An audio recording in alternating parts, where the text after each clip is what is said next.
When a customer comes back after a tire install saying that something feels off, it's likely tied to a small step that got missed during mounting. Now, these aren't catastrophic failures or anything. They're just the little things that create leaks, vibrations, or ride issues once the car is back on the road. Let's talk about the mounting mistakes that commonly send customers back to your shop next.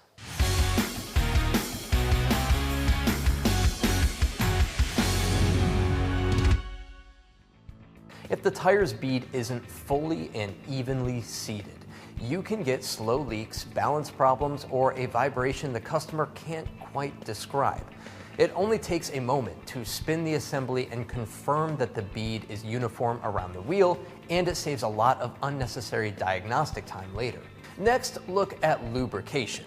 Too little lube makes the bead drag and twist, sometimes causing internal damage that shows up days later. Too much lube, or the wrong type of lube, can let the tire slip on the rim under hard acceleration or braking. A light, even application, that's the sweet spot. Then consider wheel cleanliness. Dirt, corrosion, and old rubber buildup keep the bead from sealing properly.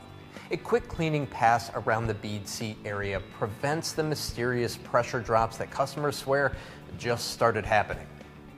Don't forget the valve stems.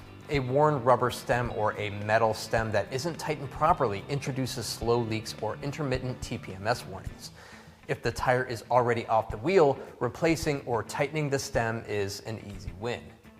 Finally, finish strong with proper torque.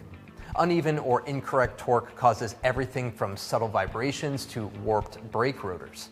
A calibrated torque wrench and a proper star pattern ensure the wheel seats correctly and performs as it should. When your team takes the time to get these fundamentals right, you dramatically reduce the chance of customers returning with ride complaints, and you build trust with every set of tires that leaves your shop. For more tire and service videos, don't forget to follow us on Instagram, Facebook, and YouTube. I'm David Sickles, coming to you from the Tire Review Continental Tire Garage Studio at Babcox Media. Thanks for watching.